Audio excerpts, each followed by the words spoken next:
Ce que vous entendez là, c'est l'Ode à la joie, l'hymne de l'Union européenne écouté par des milliers de Géorgiens. Ils manifestent devant leur parlement, on vous explique pourquoi.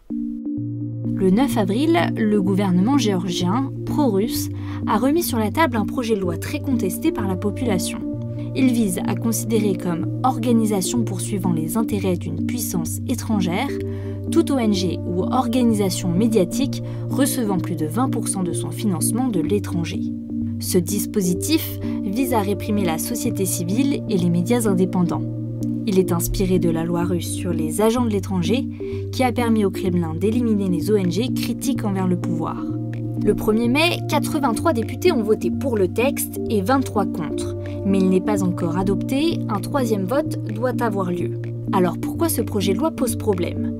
Il est d'abord une véritable menace pour le chemin démocratique du pays. Ensuite, il brise le rêve européen des Géorgiens. Selon les sondages, 80% d'entre eux souhaiteraient que la Géorgie adhère à l'Union européenne.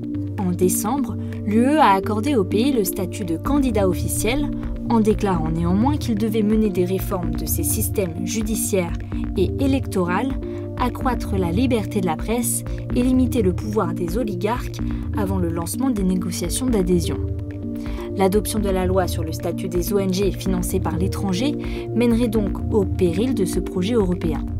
Depuis 20 ans, la Géorgie se détache progressivement du bloc soviétique et regarde vers l'ouest. La présidente de la Géorgie, ancienne diplomate française, est très engagée dans la réussite de la vocation européenne de son pays. Elle s'oppose à Rêve géorgien, le parti politique à la tête du gouvernement, fondé par un oligarque pro-russe. La présidente a donc l'intention d'opposer son veto au texte, mais celui-ci pourrait être contourné si Rêve géorgien dispose d'assez de voix pour ne pas en tenir compte.